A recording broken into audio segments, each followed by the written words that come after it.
Hi, everyone. Thank you for joining us for today's lecture by John May, entitled Rules for the Electronic Zoo. Before we get started, there are a few procedural details to mention. First, the chat function in Zooms has been disabled, so we can all focus on the presentation. At the end of the lecture, John is happy to respond to your questions, but audience members can submit their questions at any time during the lecture by clicking on the Q&A button at the bottom center of the Zoom window. If it sounds like I'm reading, I am. Now, it's my pleasure to introduce my friend and colleague, John May. John is a founding partner, along with Zaina Koraitam, of Millions, a Los Angeles-based design practice with completed and ongoing projects in New York, California, Boston, Germany, and Beirut. In addition to this work, the experimental side of their practice has been exhibited at the Friedman Benda Gallery, the Storefront for Art and Architecture, and the Architecture and Design Museum of Los Angeles, among many others. As a scholar, May's research and writing is situated at the intersection of philosophy, technology, and the politics of environmentalism. This synthesis can be readily seen in his most recent book, Signal Image Architecture, published last year by Columbia University Press. In this work, May contemplates the psychosocial effects of transmissible electronic images and the consequences these have for architecture and urbanism. And I believe he'll be addressing some of these topics in more detail today. 2019 also saw the publication of Design Techniques, Archaeologies of Architectural Practice by University of Minnesota Press. This volume, which he co-edited with Zeynep Çelik-Alexander, explores the philosophical, historical, and political dimensions of contemporary design technologies. Elsewhere, John's essays and interviews have appeared in Log, Perspecta, Praxis, Thresholds, and numerous other journals that we're all familiar with. And as I'm sure is the case for many of you, I first knew John through his insightful writing before knowing him as a colleague. Here at the GSD, John is an assistant professor of architecture, where he co-directs the Master of Design Studies program, and specifically leads the MDes area on the history and philosophy of design and media. And now, please join me in welcoming John May. Thank you. Thanks, Bobby. I'm gonna switch to screen share here. Everyone can see my screen? Okay,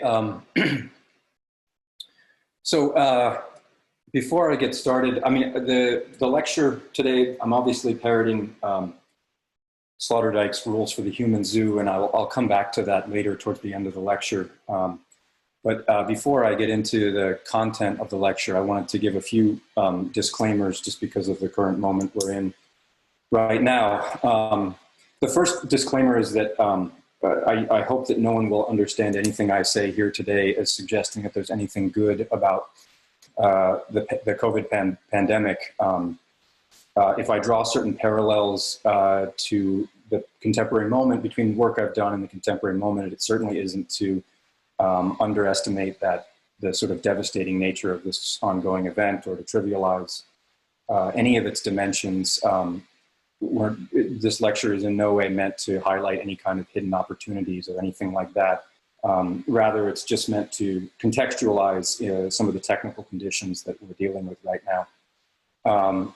A second qualification or a second sort of disclaimer is that I won't feign any ignorance for the politics of the moment in terms of institutional deadlines. There's a lot of big decisions that people have to make in the coming days, both within academia and within practice regarding how to move forward. I want to be clear, whatever I say today is not meant to speak for the online pedagogy task force. I'm really trying to step back for a moment and contextualize intellectually, philosophically, historically, the nature of electronic images so that we can maybe begin to think about some of the upcoming decisions in a broader sense.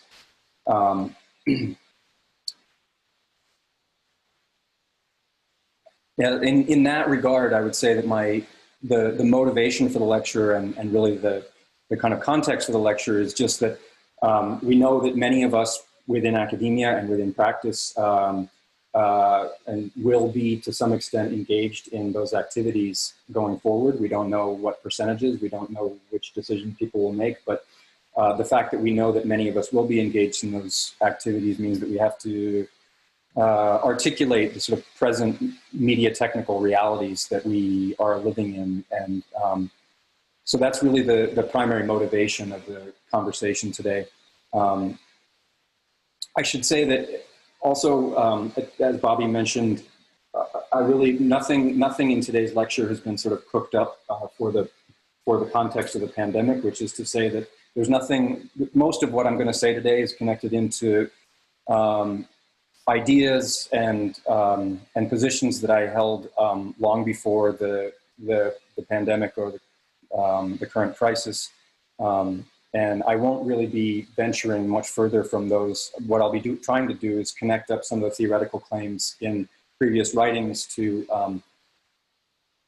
present realities and to near future realities. So in that way, it's not really looking to perform any kind of futurology, just kind of present a toolkit of concepts for thinking about the present and the near future. So to that end,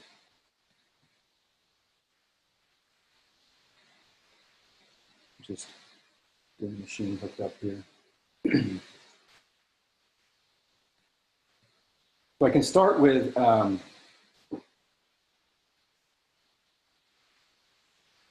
this image,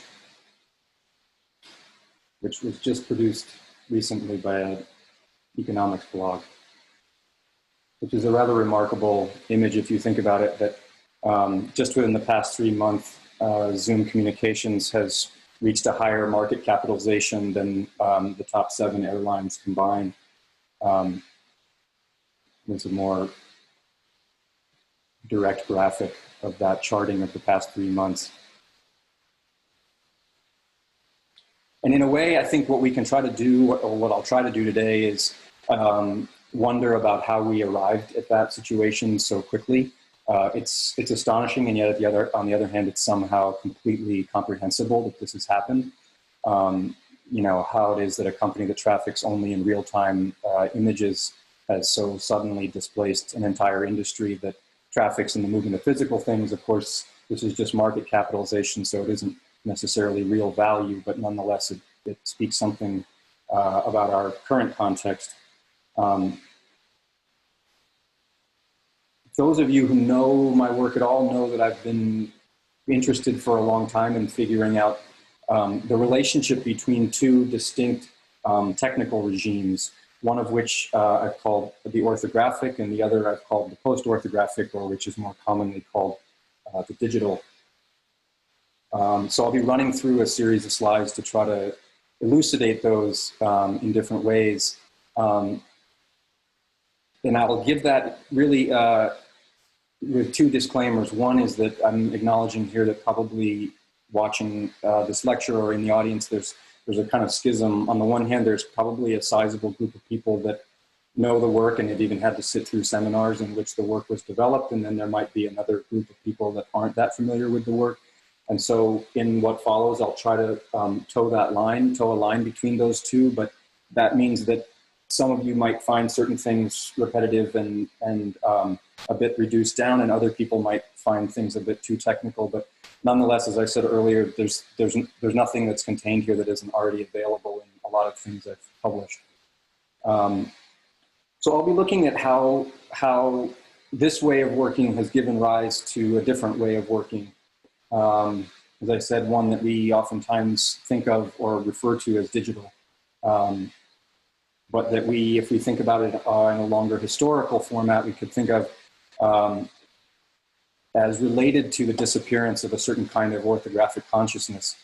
And so what I'll do today, really, in this very brief lecture, is try to link up our immediate present, some of the technical realities in our immediate present, and try to position those as episodes in the history of automation, and to try to show that the immediate moment we're in is actually, I think, an important episode in the history of automation, and that the way in which we could begin to see the work ahead would be addressing that moment. Okay, I'm going to switch my screen share.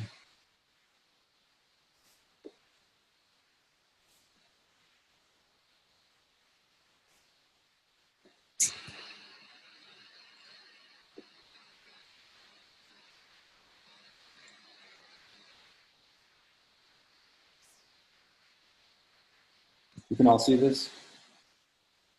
Yes, okay. So I'll have to, for a moment, just rehearse some of the things that that I've written about in the book. I'll try to run through these relatively quickly. But one of the first things I have to try to do is to sort of connect up this idea of the history of automation with three different formats and three different sort of rules of technical thinking to sort of dislodge some of the presumptions we might have about technical thinking. I should say also at the outset here that for anyone that's not familiar with the work, this work is really just meant, especially this portion of it is meant to be a description, not criticism. That is to say, if I'm looking at three different formats of three different media formats, I'm not trying to compare one as better than other, or to say that that a future one is better than a past one. We're simply trying to analyze them in terms of their sort of limitations and possibilities and how they impact the way that we act and think and intervene in the world. So in other words, at least in this portion of the lecture, the attempt is to be somewhat agnostic on the principles of sort of progress and innovation. Those are different kinds of debates. It's really just to look at three phases of technical succession. Okay, so, but prior to looking at those, I want to look at three axioms for thinking about technical life in general. And the first one sounds quite simple. There's no pre-technical thoughts. So there's no such thing as a pre-technical thought, which is to say that even in our earliest prehistories, we can find at least something like an instrument and a medium and a gesturing. So which is to say technical acts that involve different kinds of implements and different kinds of media, going all the way back to the earliest cave paintings and cave drawings. And certainly by the time thousands of years later, we arrive at something like the first script, cuneiformic script, or even proto-cuneiformic script. We have relatively sophisticated elements for incising and inscribing and hammering into stone, and relatively complex systems of symbolic gesturing. So we want to try to move away from this notion that somehow ideas in the mind are separate from the kind of technical gestures that we use to record and express ourselves in different media, regardless of the historical time period we're in. The second axiom really just stems from the first one. Nothing technical is ever merely technical. And what that means is that if it's true that there's no such thing as a pre-technical thought, then it means that even the most seemingly mundane aspects of our technical lives must in some ways be tieable or traceable to really the deepest regions of our consciousness and the deepest emotions and hopes and fears and desires and ideas we might have during our lived lives. And axiom number two means, in essence, that anything technical is worthy of historical and theoretical contemplation. Axiom three is the most difficult one, really, and it's a difficult one to convey in a very short lecture format, although I'll leave plenty of time for questions and answer at the end. But the time of a technical system is inseparable from the forms of thought and imagination it makes possible and impossible. Another way of thinking about this in shorthand is that, in a way, the speed of a specific medium is intimately related to the kinds of thoughts, the ways we express ourselves. And we can take two extreme examples just to demonstrate that. On the left-hand side is a letter sent by the king of Lagash informing him of his son's death in combat. And this is from 2400 BC. It's a kind of rotational cuneiformic object, but essentially it's a letter written from the battlefield to a king in his distant homeland. We can imagine the labor time that's involved in inscribing that letter. On the other hand, of course, on the right-hand side, we have our own iPhone interfaces and Instagram. So in other words, rule number three is the pace and structure in which any respective technical format allows us to record our thoughts is inseparable from the kinds of thoughts that it makes possible or impossible. So these are the three kind of axioms, and we can now cross-reference those with three distinct technical formats. really formats of like storage formats, media storage formats, drawings, photographs, and images. And these are the sort of three storage formats that we're most familiar with in the design fields. The first one is drawing. So we could talk at length about what drawings are and what they've meant to the history of design, but in purely technical terms, I want to understand them just as consisting of rule-bound, hand-mechanical geometric gestures. So rule-bound, hand-mechanical geometric gestures that inscribe marks into or onto stable surfaces. And by stable surfaces, I mean they are static. Once a drawing is drawn, it doesn't move, and it cannot be sent electronically somewhere else. It's no longer a drawing at that point. What's important to understand here is that this act of gesturing that's involved in the drawing it's a geometric gesturing, and it's always aided by some kind of mechanical tool. That is to say, it's always mechanized to some degree. Even freehand sketching involves a kind of mechanization of the hand, such that certain kinds of forms and line work and figurations become repeatable and knowable to the sketcher. And here we really begin to see at the birth of the formation of orthography as a kind of standardized practice, that orthography has two parallel histories, two histories that run parallel to one another. One of them is written orthographics, which is meant to record the spoken word and the audible world. And on the other hand is something like architectural orthographics, which spans all the way from the scale of surveys all the way down to product design and industrial design, which really is meant to represent the kind of silence of tectonics and form and materiality. And these two ran parallel to each other throughout most of orthography's history. And this kind of reversible sort of complementary relationship between these two is really what defined the history of design thinking, architectural design thinking, and the other design fields, where on the one hand you have design treatises in the history of different subfields, and on the other hand, the orthographic practices themselves that are meant to enact material intervention in the world. And it's important to realize that in both of these, both in written orthography and in drawn orthography, that throughout much of the history of orthography, the pedagogy, the orthographic pedagogy itself was rooted in copying and tracing, which is to say, you were meant to learn to make repeatable gestures, make correct orthographic marks by way of copying and retracing and repeating the orthographic marks that had come before you. And this is the logic of the historical precedent. That is to say, one is meant to embody the history that had come before one. Okay, now a kind of transition media, the photograph. For my purposes in media technical analysis, I restrict the photograph to really a process of heliography, a form of heliography, meaning the writing of the sun. That sun could be natural light or the artificial light of a flash. What matters is that narrowly defined in this technical sense, the photograph involves the exposure of some kind of chemical substrate, silver halide crystals or some other chemical substrate, to the exposure of light energy. And so we have here on the right, like the latticed window at Lacock Abbey from 1835. Photography is a kind of, in that sense, photography is a sort of mechanical chemical process. It's a chemo-mechanical process.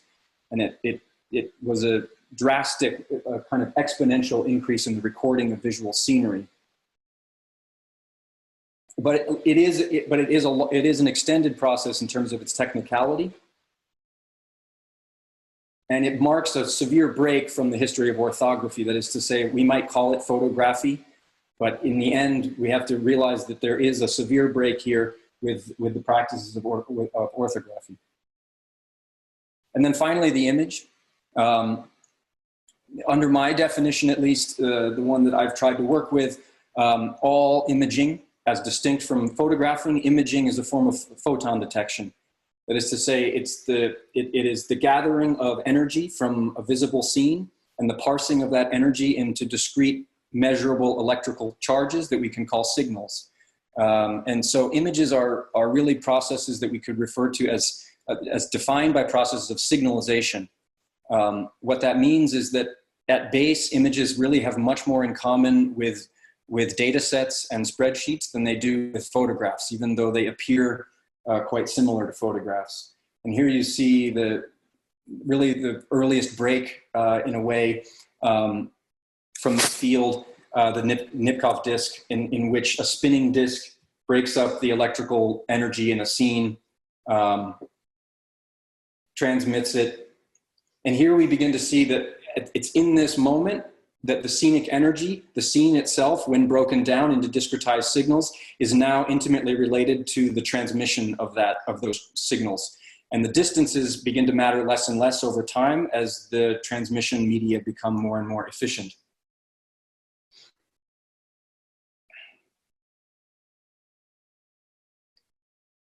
And so even though these two images, less than 100, these two media formats, less than 100 years apart from each other, on the left-hand side, the photograph, the daguerreotype, and on the right-hand side, one of Jean Logiberd's first mechanical electrical images. Even though they appear so similar, there's really a kind of unbridgeable technical chasm between the two, between photography and between heliography and bolometry, or energy sensing. And so now we really arrive at the present, in which we know we're all quite familiar. Anyone who's used Photoshop is really quite familiar with the fact that beneath all of the apparent visuality is a statistical field, a mathematical field, and that makes the image itself much more amenable to computation. Okay, alongside that, the three axioms and the three formats, I want to introduce two other ideas before moving into trying to connect this up with certain present realities. And that is two distinct ages within the history of automation. So on the left-hand side, I want to begin to see what's happening on the left-hand side as a form of mechanization, or the becoming mechanical of the mechanistic carrying out of orthography. And on the right-hand side, a form of signalization, a way of working through signals. So in the first regime, and mechanization, as we know from people like Siegfried and Gideon and others, has a long history. But if we imagine it in its most developed form, we could say throughout the late 19th and into the mid 20th century, it involved a kind of it involved asking, how can the organic be made more mechanistic? That is, how can the organic body be made more regular, more repeatable? How can it be inscribed within and reinscribed within what Gideon referred to as this kind of theoretically endless rotation of mechanized space? And so what we really commonly refer to as scientific management in its origins, or Taylorization in its origins, was about the redesign of the time space of gestures within a given location, whether it's a factory space or what have you. Some of these gestures would be organic and others would be mechanistic, but the aim is to break all of them down into a very specific graphical chart, to break all of those down into very specific processes, and imagine and intervene in that space such that the space of the gesturing can be made more efficient. Of course, at the same time, there's a parallel project which involves a kind of experimental project that aimed to always understand, or always better understand, the physiology of the body, to figure out what the body is capable of, so that it could be better synthesized into these newly designed mechanized processes. As we move up to the present, our condition, it appears very similar in some ways, but it contains certain crucial differences that I want to highlight. Indeed, many things in our lives are still mechanized, but we, of course, now have to realize that all of those mechanical processes, or nearly all of those mechanical processes, are governed by electrical signalized processes. And so, in other words, what we, in many ways, when we use the term digital, what we're really referring to is an entirely new logic of automation, whose primary medium is computational images, which is to say that the images themselves, the imaging itself, will manage the mechanization. So signalization and mechanization have this kind of, they don't have it's not a logic of historical replacement, it's a logic of historical absorption, where all of the wisdom and efficiencies of the era of mechanization are absorbed and subsumed within signalized thought processes and signalized systems.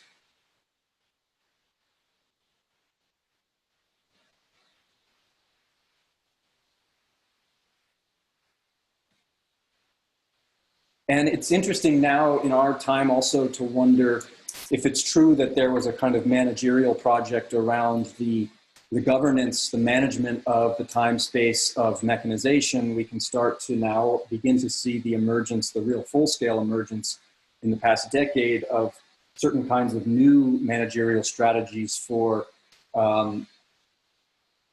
understanding and regulating the space of signalization in a similar manner.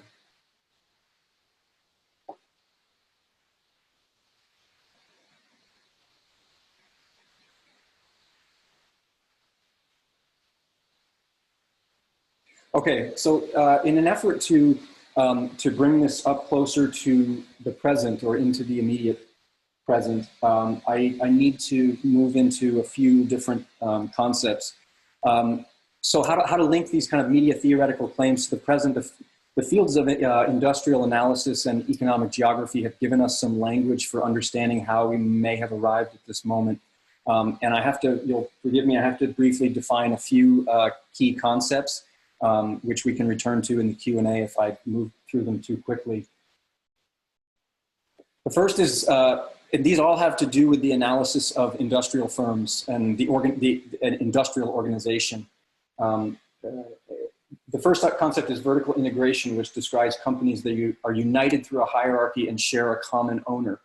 And usually each member of the hierarchy produces a different product or service, and the products combine to satisfy a common need or product. And this is oftentimes known in shorthand as supply chain consolidation.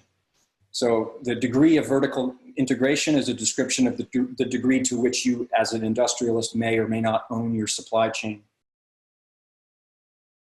Horizontal integration, on the other hand, is a way of describing when a firm is being taken over or merged with another firm in the same industry and in the same stage of production. And this is oftentimes thought of as mergers and acquisitions. That is to say, to what extent do you aim to own one section of a supply chain, to dominate or monopolize one section of a supply chain?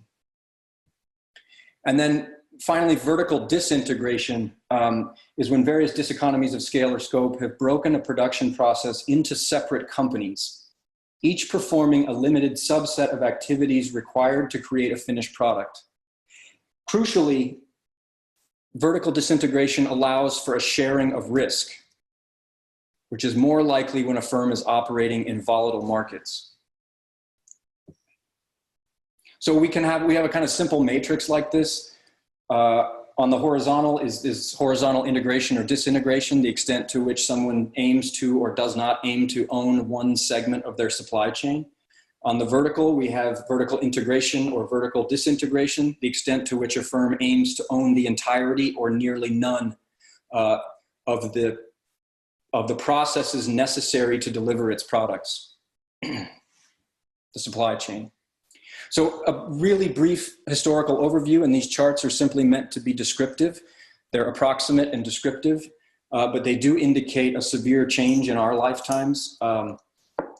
If we look at the Gilded Age, which is to say from the late 19th century into the early 20th century prior to the Great Depression, what you see is that the amassing of wealth and the companies that dominated and this, by the way, is an analysis of these phenomena in the U.S. national economy. This isn't an analysis of the global economy, although similar trends can be noted in the global economy.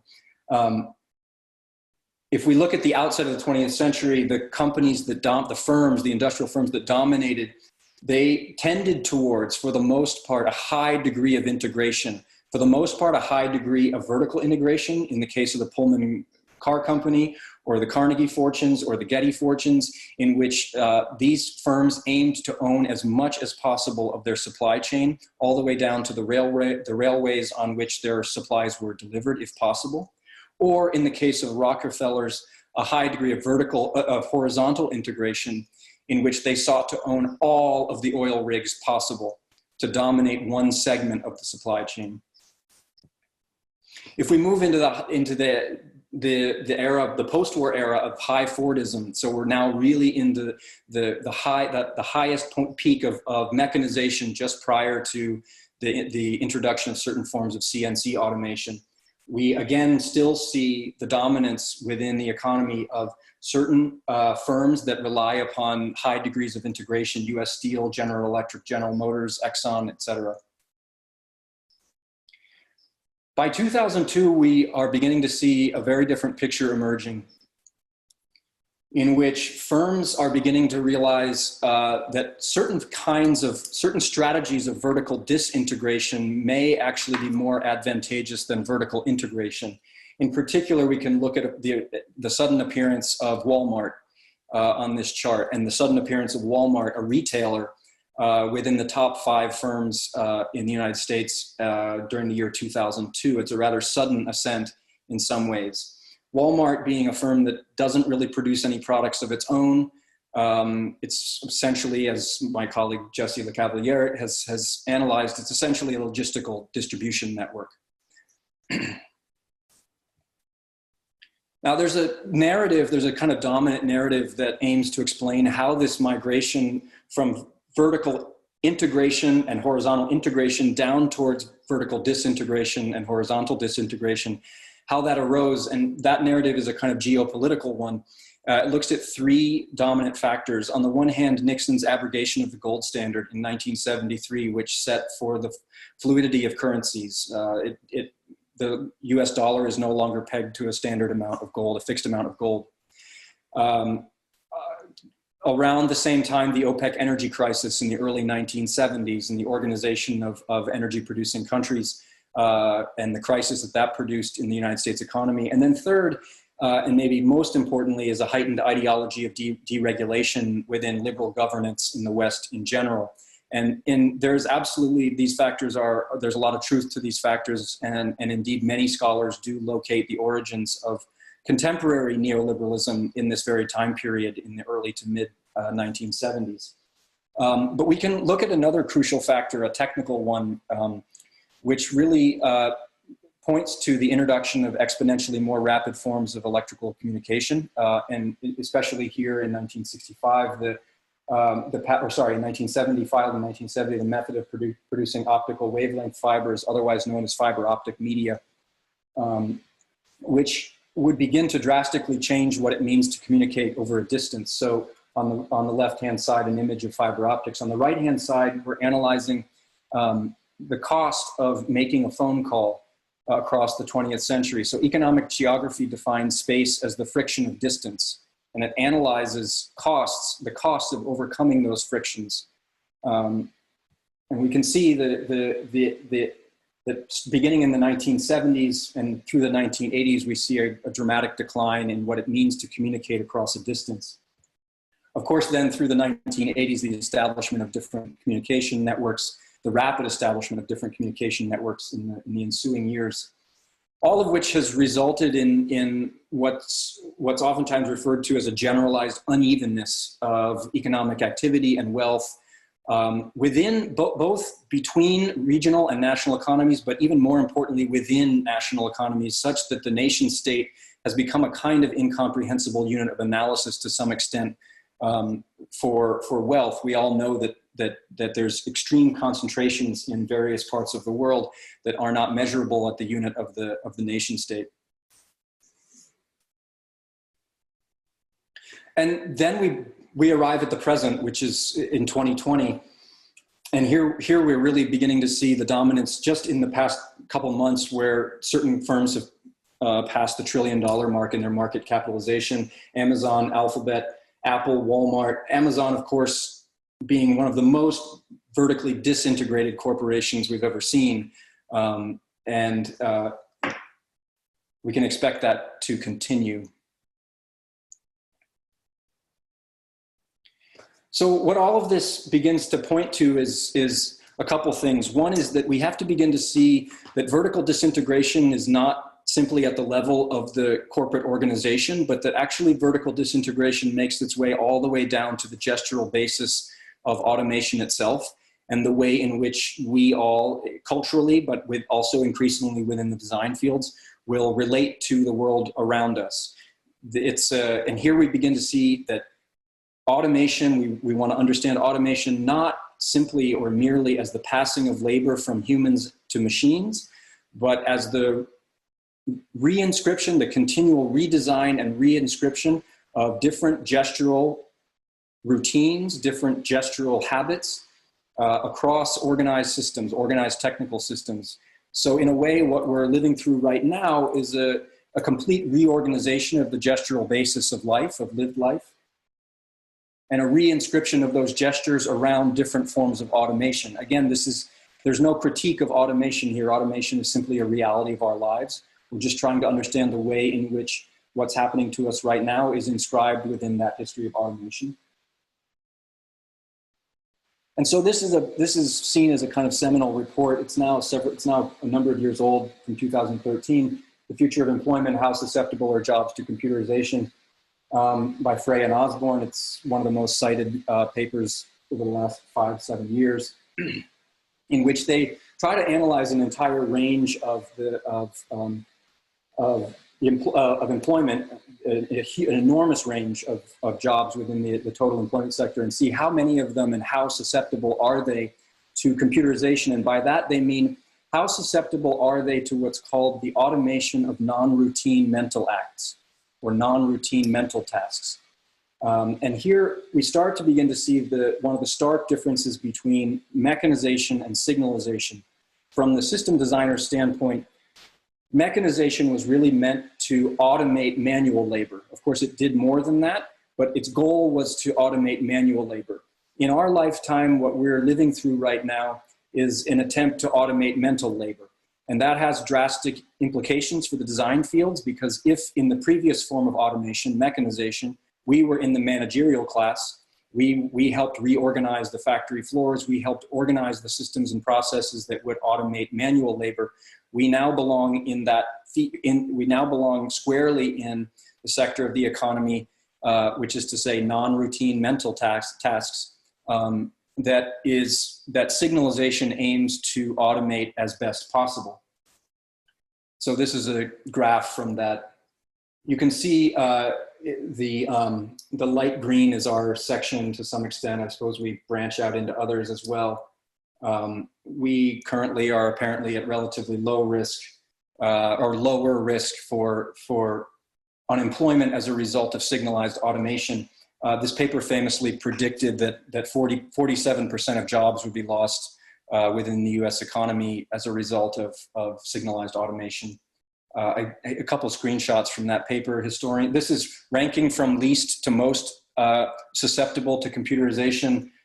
Historians rank pretty well. They're almost at the bottom of the list. Apparently they're relatively safe from computerization. Somewhat after that is architectural and engineer managers and architects, for some reason, except landscape and naval architects. Landscape architects are then just slightly more susceptible. And then ranking in at 184 with somewhat higher probability is urban and regional planners. I can point you to the paper at the end here if you want to read the details on all of that. Okay, so for those who were watching this lecture live yesterday, you know that it was right about at this point that the power was cut at our office. The layers of irony there are a bit hard to unpack, but I can just, we're going to record this just to finish off the last few minutes of the lecture in anticipation of a Q&A, live Q&A in the next few days. So I think I was just beginning to finish off with a couple different ideas. The first was really one of the last rules I'm putting on the table, which is to think of, to realize that interfaces are not necessarily forms of literacy. That's not to say that, as I said earlier, that's not to say that they're impediments to literacy, but that they may at times preclude literacy, and they may at times become impediments to literacy. So if we're thinking about if we're thinking about electronic images, if we're thinking about the concept of the digital in general as a new phase of automation whose medium is electronic imaging, then we have to begin to realize that we read, we look at screens quite differently than we read or looked at text during the age of orthography.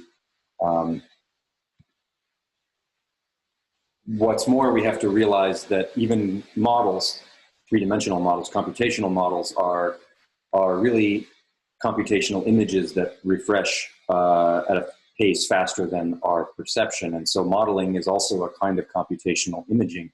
And so just as we no longer write, but instead we process words in word processing platforms, we also no longer draw, but we process image models in platforms like this. And so we have to then come back to this question of this concept of literacy and the difficulty of defining exactly what literacy might mean in our time, because it has to become more than just technical acumen. We've come a long way in recent years in our pedagogy, in our ability to teach the technical skills required for a certain degree of literacy, but it's still compartmentalized to a large degree. In a way, if we reflect back on the concept of literacy as it stood in previous times, it certainly meant something more than just simply being able to read or write a telephone book. It involves the ability to critically reflect on the cultural, historical, economic, political dimensions of one's labor time. And in this sense, we can say that insofar as a great deal of coding labor currently contains no such critical reflection at all, then the pool of actually literate individuals in the design field, the pool of literati, is actually far smaller than those who simply know how to code. So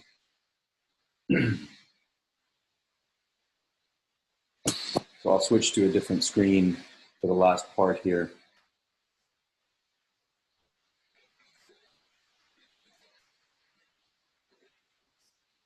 And so just a few parting thoughts, a few concluding thoughts. As I said, we can return to the title of the lecture really is meant to mimic or build upon Sloterdijk's Rules for the Human Zoo, and we can read here just one section from that in the opening paragraph. He says, books were a telecommunication in the medium of print to underwrite friendship.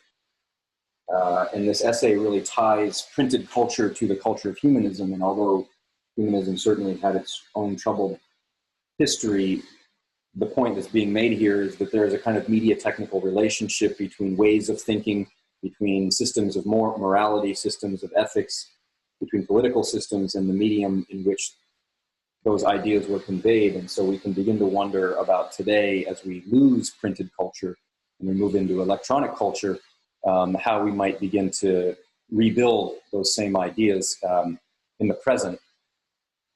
Another way of saying that would be to say that if we examine the kind of contemporary tangencies between technology and political economy, as we did, as I tried to in those very simple graphs about vertical disintegration, I think we can, in a very crude sense, divide our current world into two groups. And of course, this is highly reductive. But just as an exercise, we can say that there are senders and there are receivers in contemporary culture. And just to clarify, senders and receivers are not individuals. They are not subjects and they're not objects. They're sort of complex entanglements of physiology and computation, complex networks of users and interfaces. And just to further clarify, senders don't create the specific content for electronic signals. This really belongs to categories like influencers and content providers, which are much further down in the economic food chain at present. Senders create the structures and platforms by which all signalized content can be sent. And receivers don't simply consume specific content, they are passively and structurally receptive of all signalized content. So remarkably, the political relations between senders and receivers reside mostly within these kind of mundane gestures performed routinely and constantly, clicks, swipes, scrolls, resizing, all of these. These gestures really are our thought processes today, and we think and act by way of them, and our lives really do belong to these media technical gestures. The hidden correlates to senders and receivers, to those two categories, really lurking within those two categories, are two maybe more precise categories, which is automators and automates. That is to say that within contemporary culture, we have individuals that exist within systems that are meant to automate other individuals. Contemporary computational automation is comprised of these kinds of processes. They're physiological processes of mentalities and materials.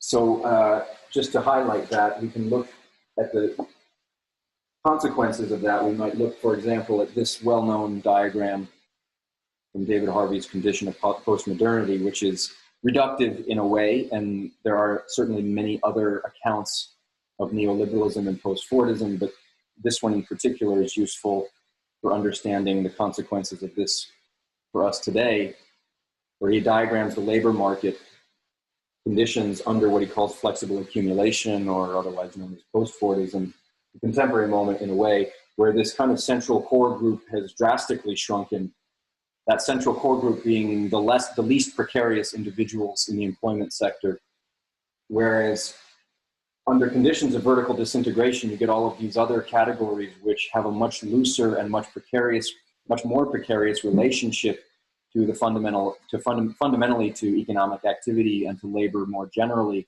and particularly temporary agencies, self-employment, subcontracting, increased outsourcing, all of these ideas which we have seen. And if we go back to this definition of vertical disintegration that I alluded to earlier, as I highlighted, vertical disintegration thrives in conditions of high uncertainty. That is, these are strategies for mitigating risk in economic activity. We're only going to see much more of that in our lifetime, and it's not by accident that the companies that dominate and are increasingly dominating the economic landscape are tending towards high degrees of vertical disintegration, which result in high degrees of precarity for a vast majority of the employment, or a vast majority of the workforce.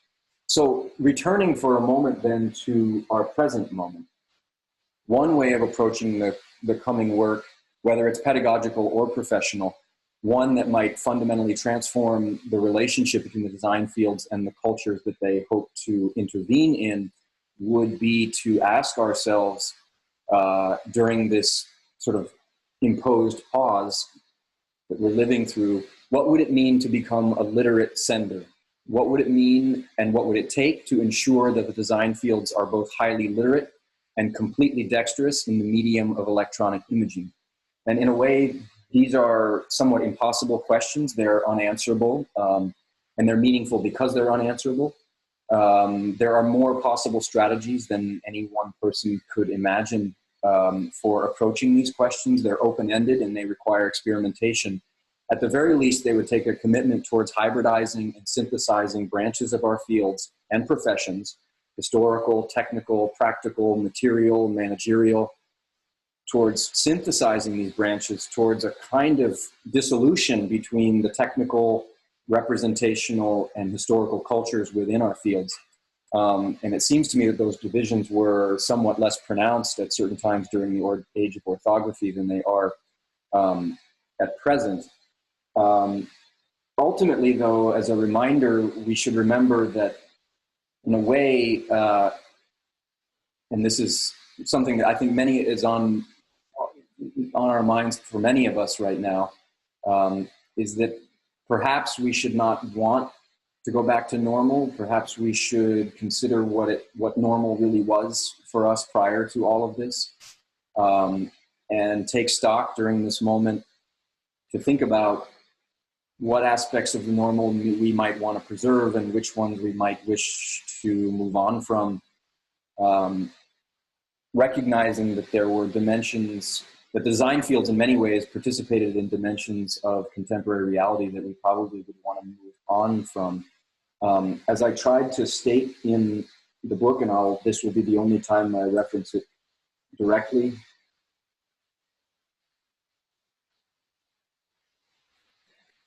If I can come here. What is an image in our time? It is at once our field of experimentation and our field of politics. It is the technical format in which experimental lives consciously lived differently than our own might one day find not only their form, but also, we hope, their political expression within a new statistical literacy capable of navigating the conditions of telematic culture. So in a way, there's nothing I can advocate for more strongly right now than what I had already written prior to this pandemic, which is a total immersion in telematic culture and a revision and a re-engagement, a kind of experimental re-engagement with the features of that culture, and a rethinking of the way in which the design fields, broadly understood in different ways, might begin to plug into that culture. And again, in such a way that we are critically literate within this generalized medium of electronic images. So thank you very much.